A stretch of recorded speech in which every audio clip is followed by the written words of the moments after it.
Oke, selamat malam Sobat Winner semuanya. Ketemu lagi bersama saya, Dani Sanjaya Arvensia, di acara Live Berarti.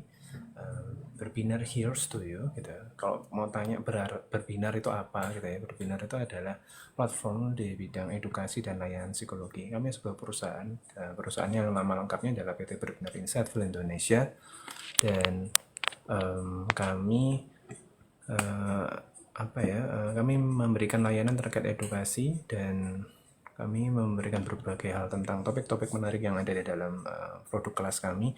Di sana kalian bisa cobain, ada yang namanya Berbinar Plus, di mana di situ kalian bisa tonton, pelajari, dan segala macam, cobain produknya tentang topik-topik menarik, seperti salah satunya tentang human resource gitu ya. Kemudian juga ada topik terkait graphic design, dan juga ada topik terkait job seekers ya, buat kalian yang cari kerja, harus gimana caranya biar bisa lolos sebuah interview kerja, dan bagaimana cara menyusun sebuah CV yang menarik, itu di sana ada juga.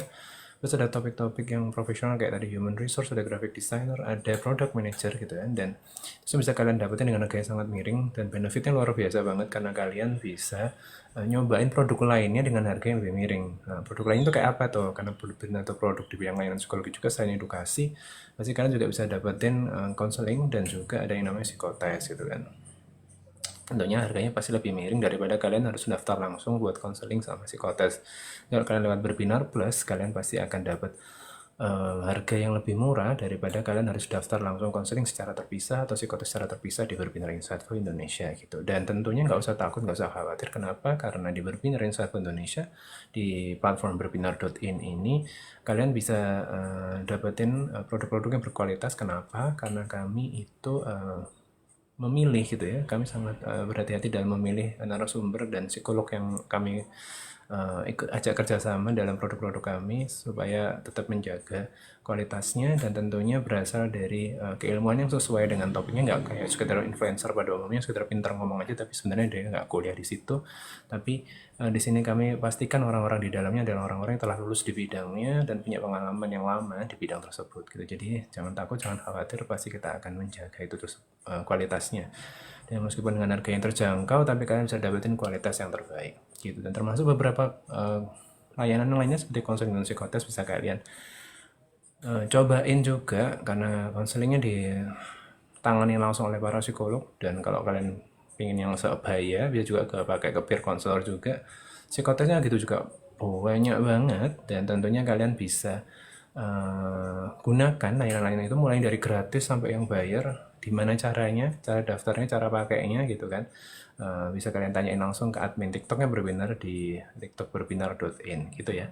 Nah, itu sekian dari saya tentang sebenarnya apa itu Berbinar Insightful Indonesia. Dan sekarang kalian sama saya di acara live TikToknya Berbinar, itu adalah Berbinar Here's to You, yang kita packaging dalam bentuk berarti.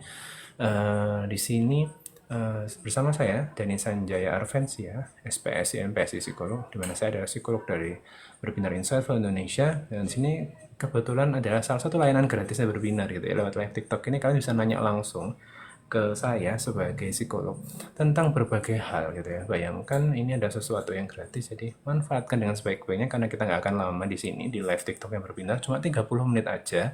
Kalau kalian pakai produknya Berbinar, konseling sama psikolog, pasti bakal bayar yang harganya nggak cuma-cuma gitu ya, yang pasti akan ngeluarin duit banget dari kantong kalian.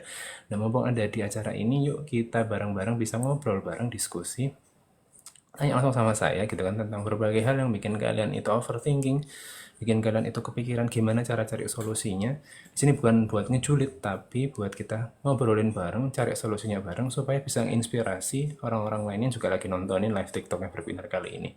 Dan jangan khawatir buat kalian yang nggak sempat buat nonton langsung di sini live-nya, karena live TikToknya Berbinar ini juga akan disiarkan langsung di YouTube-nya Berbinar, di Berbinar Insightful Indonesia, atau di official YouTube-nya Berbinar. Cek aja di sana. Selalu setiap episodenya akan kami tampilkan, disiarkan di sana. Itu. Jadi jangan khawatir buat kelewatan sesi ini gitu ya. Ini kan baru datang di akhir acara atau di awal acara, bisa banget nonton versi lengkapnya di sana gitu. So, kalau kalian mau tanya dan segala macam, boleh banget tulis di bawah sini di komen gitu ya. tentang pertanyaan kalian dan kalian mau tanyain apa, kita bahas bareng di sini, bukan buat ngebahas orang lain. Jadi jangan lupa sembunyikan nama orangnya gitu kan, tapi kita akan ngebahasnya dari sosok yang anonim gitu ya. Jadi ketika ada teman-teman kita di sini yang nonton live-nya gitu kan, bisa dapat inspirasi dari situ, bisa belajar dari situ, bisa jadi bermanfaat buat mereka semua. Oke, Mas mungkin mau tanya dong Mas. silahkan Mas Karlo Badi, Mas Aceh. Ini lebih ke pribadi saya sih. Mungkin Hmm. yang nonton atau teman di luar sana pun apa kadang merasakan. Maksudnya saya tuh kenapa ya selalu ngerasa misalkan umurnya tuh udah dewasa gitu lah hitungannya, Matang tapi ya, cukup matang. masih tapi ngerasanya tuh masih kayak belum umur segitu gitu loh Mas. Jadi kayak apa ya, umurnya tuh udah banyak istilahnya, tapi ngerasanya tuh kayak belum umur segitu itu loh Mas. Itu kenapa ya? Maksudnya kalau dalam psikologi itu kenapa seseorang bisa merasa seperti itu gitu loh. Maksudnya umurnya udah emang dewasa sekali tapi dia merasakan dirinya tuh belum di umur segitu gitu loh Mas. Oke, makasih banget buat Mas Carwashing Badi atau Mas Aceh buat pertanyaannya. Yang mungkin buat beberapa orang di sini yang kebetulan juga lagi lewat di live TikTok yang berbinar gitu kan, bisa ikutan nimbrung dan kok mirip ya sama pengalaman saya. Jadi kita bisa bahas bareng di sini. Jadi kalau kita itu usianya udah sekian gitu ya, terus kemudian ternyata kita masih ngerasa seperti kita tuh ada di usia-usia di tahun-tahun sebelumnya gitu kan. Jadi apa yang membuat kita tuh ngerasain experience semacam itu gitu kan. Jadi ada beberapa hal yang bisa kalian coba cek ya ke dalam diri kalian. Yang pertama pasti tentang kenyamanan gitu ya. Kenapa seperti itu? Pasti ada fase-fase kehidupan sebelumnya itu yang itu juga sebenarnya itu apa namanya pernah dilewatin dalam hidup kalian, dan tentunya kalian ngerasa di zaman di tahun itu atau di usia-usia sebelumnya itu kalian mendapatkan suatu experience, suatu pengalaman yang sangat menyenangkan, menenangkan gitu kan, comfort zone kamu banget lah pokoknya intinya buat yang ada di usia-usia itu. Nah, ketika kamu beranjak ke usia yang lebih tua atau lebih yang senior atau bertambah usianya, nah kadang kita belum siap buat melepaskan masa-masa nyaman atau indahnya itu tadi yang di usia sebelumnya, sehingga ketika kita masuk ke usia setelahnya itu maka akan jadi kerasa belum siap, dan kadang kita masih pingin seperti yang kemarin. Artinya bahwa hal-hal yang kita tampilkan, kita tunjukkan di usia-usia sebelumnya itu tetap kita bawa di usia-usia setelahnya.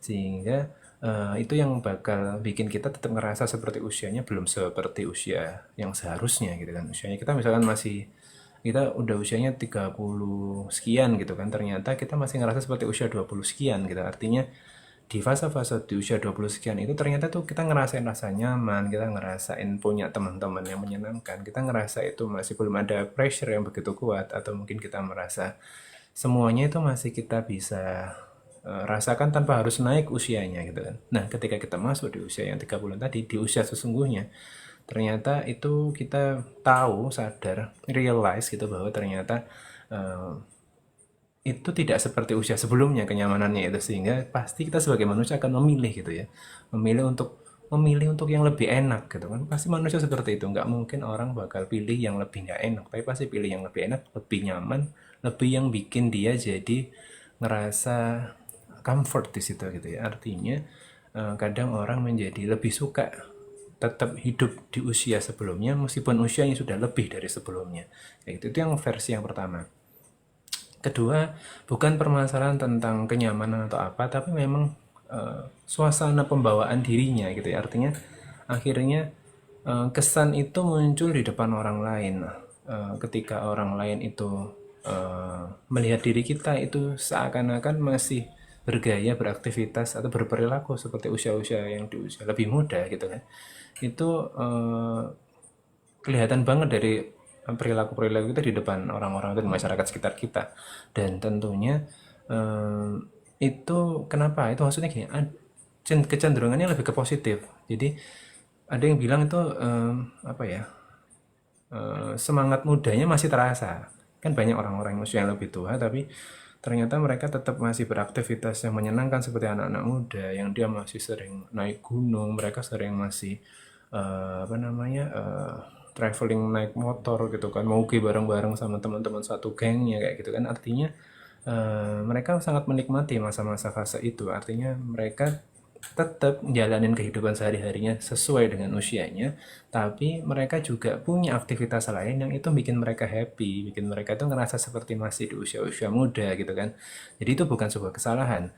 Kalau di kita berada di posisi yang case yang nomor 2 tadi, artinya selama kita merasa nyaman dengan apa yang kita lakukan, maka jangan lupa itu sebagai bentuk apresiasi kepada diri kita, kita harusnya syukurin itu sebagai sesuatu yang spesial gitu kan. Apa karena itu bikin kita jadi lebih hidup, lebih lebih bisa menikmatin kehidupan kita, bisa jalanin hidup dengan lebih positif gitu kan. Tapi jangan lupa harus realize juga bahwa kita punya tugas-tugas yang harus kita selesaikan di usia yang sekarang.